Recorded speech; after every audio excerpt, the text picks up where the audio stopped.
cybersecurity, and the attacks are more sophisticated and frequent than ever. So I do think it's fantastic that the Surrey Board of Trade and the sponsors made available an event like this and bring together small businesses. A lesser known fact is that it is true that the federal government, after they're through encouraging us to get involved in education and K-12 and raising the next generation of cybersecurity talent, they are concerned about small medium business. So after critical infrastructure, small medium business is the next place they go. And of course, we're just challenged to figure out how do we get out to all of the organizations that need this assistance. So thank you for letting me come here today and talk about my favorite topic, which is cybersecurity and cybercrime. Now, our minister, the Honorable Ginny Sims, expresses her regret she's not able to attend. She's downtown fulfilling other obligations, but has no shortage of passion on this particular topic. In fact, she's our most passionate advocate for both privacy and security across the province, especially when it comes to protecting individuals' personal information. She wants to ensure that citizens know that this is a top priority. As I said earlier, this is a topic that affects us all, and cybersecurity, again, I'll be able to say this quite comfortably for a number of years, that it's never been as imperative as it is today, because we're getting more connected than ever, right? And again, certainly we've seen that the sophistication and frequency of these attacks is just getting greater. So the protection of the data and the networks is a chief role for me. So we ensure the availability of networks and services and protect the confidentiality and integrity of data. That's what we do. Now the question is, how do we do that? Really our goal is we help businesses help the business or the organization we're working for make informed decisions around risk, right? And it's surprising how often organizations are unconsciously making decisions around risk because they feel it's an emotion when it is not. Another misconception I'd like to dispel about cybersecurity is that it's an IT problem. This is a common misconception. I know that folks out there, they're rapidly deploying as many firewalls as they can in order to combat this problem. That is not what the essence of this problem is all about. It is a business enterprise risk, and things like, for example, a topic that regularly comes up is cyber insurance. I get this a lot.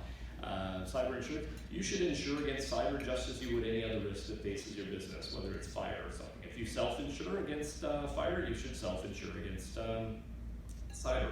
But if you purchase policies, well, you know the situation. So the other thing the minister is very interested in ensuring good practices around information overall. This is part of both the service plan and the mandate letter for the BC government that our minister will be held accountable for, and she attacks this problem with gusto. She wants to ensure transparency of information, and I think that's fantastic. Now, we know that globally for a moment, I just want to expand this wider, globally the impact of cybercrime, anybody know how much it's costing the global economy or forecasted by 2021? Anybody? 2 to 3 trillion. Double that, but that's great, $6 trillion. And the other thing is that organizations worldwide are going to be willing to spend up to $1 trillion in order to protect against this problem. So it's quite a profitable area with high margins, but we would really prefer that this problem didn't exist in the first place, right? And I think we can all get there, but we have to establish a culture of security in each and every organization. And again, because of this world, we're so hyper-connected right now. Just because you might have good security practices in your organization, you're connected with another organization that may not take it as seriously as you do, and they can put you at risk then.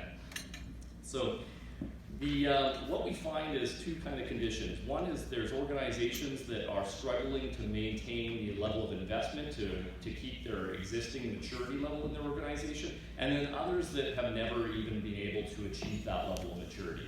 I get it. I said earlier that small and medium businesses they're focused on delivering value products and services to their customers.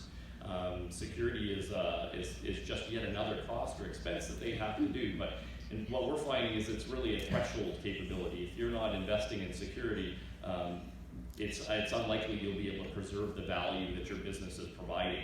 So it's really necessary to ensure that you are investing in this area. Now, as if the problem wasn't bad enough, we're facing a global shortage in cybersecurity professionals. So originally ISACA had projected by 2019 we'd have a shortage of 2 million.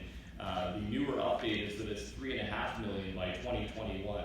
Current estimates across the globe right now is 3 million global shortage of cybersecurity professionals. So if you know somebody who's getting into education, thinking about a career, what should you tell them to get into?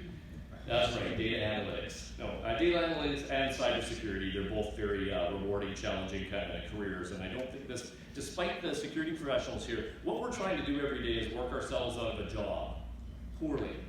Unfortunately, we're not being successful in helping people understand that when they get that link or attachment in their inbox that they shouldn't rush to click on it. And if you do, make sure you have backups that are offline. If you have offline backups, that's probably the number one thing that you can have right now that will save you from being the next ransomware victim. So I recommend going back and asking your IT teams, do we have backups? Have we tested them? And third, are they offline so that they won't be hit by the encryption or ransomware poses? This panel will tell you a little bit more about that. So I think the new digital age, protection of these digital assets is more important than ever. So that's why it's really important that we have conversations like this so we can raise our collective knowledge in this area. And what I'm passionate about is raising the security water level of this province, really making it possible for everybody to improve across the board. To that end, the BC government and I know the City of Surrey also have a variety of tools and templates and things on their websites that you can avail yourselves of. When we do something, we build once and then use many. We try to make it available to everybody. So for example, if you were looking for an information security policy for your business, we have a template on our website that you can download, update, and use for free. And that's just one of dozens and dozens and dozens of tools that we make available.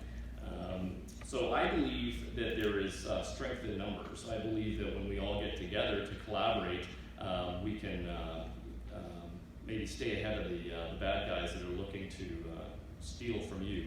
Once upon a time it was with shoplifting in your stores. Now it's the equivalent in the cyber world. So I know I personally look forward to what the panelists here have to say. I know they're going to share their distilled down knowledge with each of you. And I think that when we see some of these breaches in the world right now, instead of admiring the fact that it's happening to somebody else, I recommend pretending that it's happening to you. That way you can benefit from the lesson that they learned and enjoy the tuition value. So take it away, panel.